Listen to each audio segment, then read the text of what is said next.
They owned his body. They never touched his mind. Think about the last time pressure closed in on you. The deadline, the argument, the moment your chest tightened and your hands went cold and something inside you just folded. You said yes when you meant no.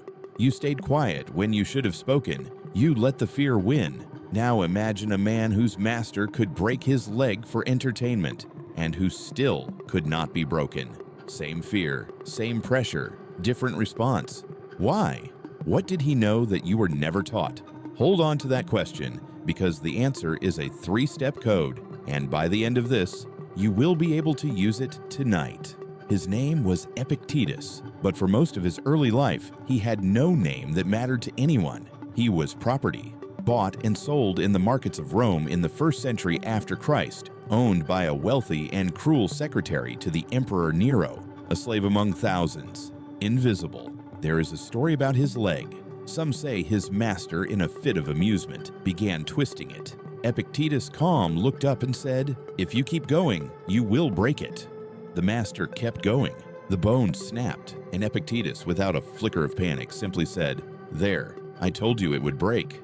Now stop," because your first reaction to that story is probably the wrong one. You are picturing a man numb to pain, a man so hardened he felt nothing. But that is not it at all. Epictetus felt everything. The agony was real. The horror was real.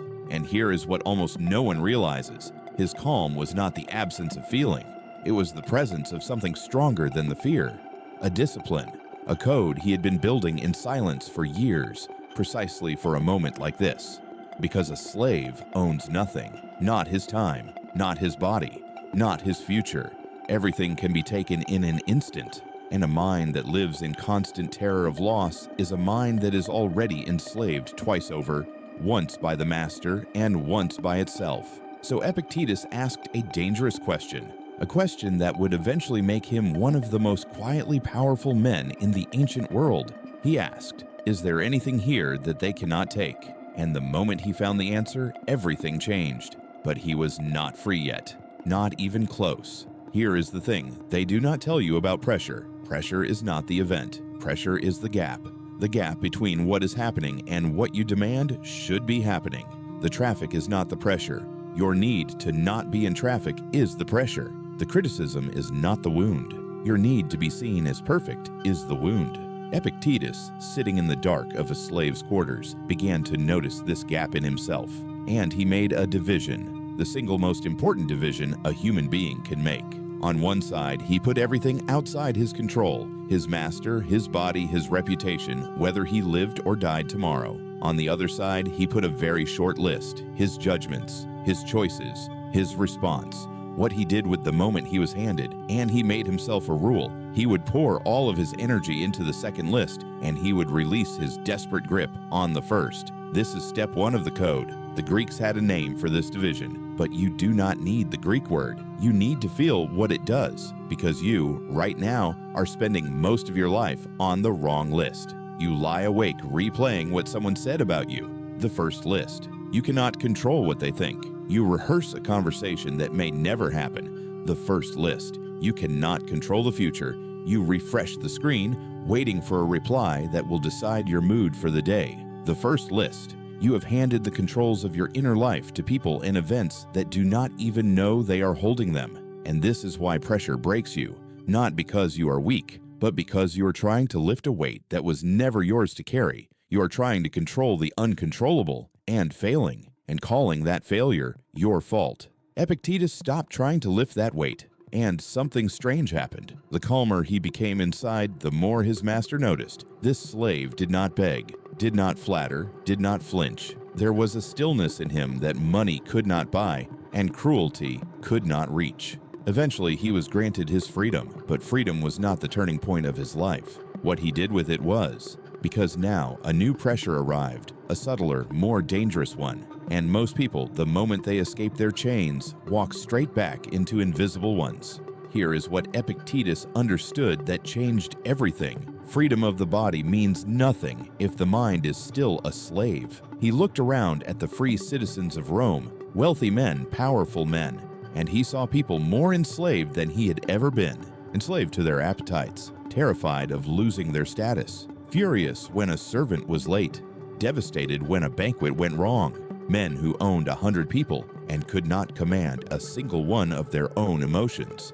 And he realized the chains he had feared his whole life were never the real chains. This is step 2 of the code. Once you have divided what you control from what you do not, you must guard the border relentlessly, because the world will try every single moment to drag your peace across the line, to make you believe that your happiness depends on something out there, a number, a word, a person's approval. Epictetus taught that every impression that arrives in your mind should be met at the door. When anger comes, when fear comes, when the desperate craving to control comes, you stop. You say to it, "Wait, let me examine you. Are you about something in my control or something outside it?" And if it is outside, you do not let it pass the gate. This sounds simple. It is brutally hard. But now, 2,000 years later, we have proof he was right. Modern psychologists have a name for the space Epictetus was pointing at. They call it the gap between stimulus and response, the pause between what happens to you and what you do about it. And research on emotional regulation shows something remarkable. The people who can hold that pause, even for a single breath, are measurably more resilient, less anxious, and recover from stress far faster than those who react instantly. There is even a practice called cognitive reframing, the foundation of modern therapy, and its core idea is almost word for word what Epictetus taught his students in a stone room in Greece. It is not events that disturb us, but our judgments about events. He said that first, long before there was a science to prove it. And think about what this means for you. The pause is trainable. The stillness of that man who did not flinch when his leg broke, that was not a gift he was born with. It was a muscle he built, one impression at a time, over years, which means you can build it too. Now, you have been waiting for the answer to the question I planted at the start. What did he know that you were never taught? Why could pressure not break him? Here it is. Epictetus was not unbreakable because he was strong enough to withstand any blow. He was unbreakable because he stopped standing where the blows landed. He moved. He relocated his entire sense of self from the things that could be taken, the body, the reputation, the outcome, to the one thing that never could be, his own considered response. You cannot break a man who has nothing left in the place where you are aiming. And that is step 3, the final step. Move your identity to what cannot be touched. Stop saying, "I am my job. I am my reputation. I am my body. I am what people think of me."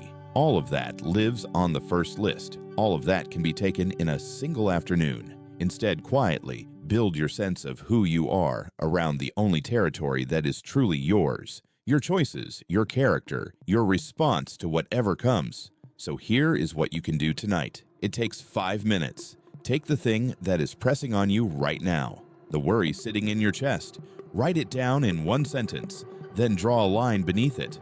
Above the line, write the parts you cannot control, what others will decide, what has already happened, how it will turn out. Below the line, write the parts you can, your next action, your attitude, your effort, your words. Then take everything above the line and consciously, deliberately, let it go. Not because it does not matter, but because it was never yours to hold. Spend your energy only below the line. Do this once, and it is an exercise. Do this every night, and it becomes a code. Do it for a year, and it becomes who you are. The man they could not break did nothing more than this again and again until stillness was simply his nature. They owned his body. They never touched his mind. And 2,000 years later, the man who died with nothing is still teaching kings, soldiers, and everyone who ever felt the pressure closing in, that the last freedom, the one no one can ever take, is the freedom to choose your response. The pressure will come again. It always does. The only question is where you will be standing when it hits. If this reached something in you, stay a while longer on this channel. There is more here waiting. And the next lesson may be the one you needed most.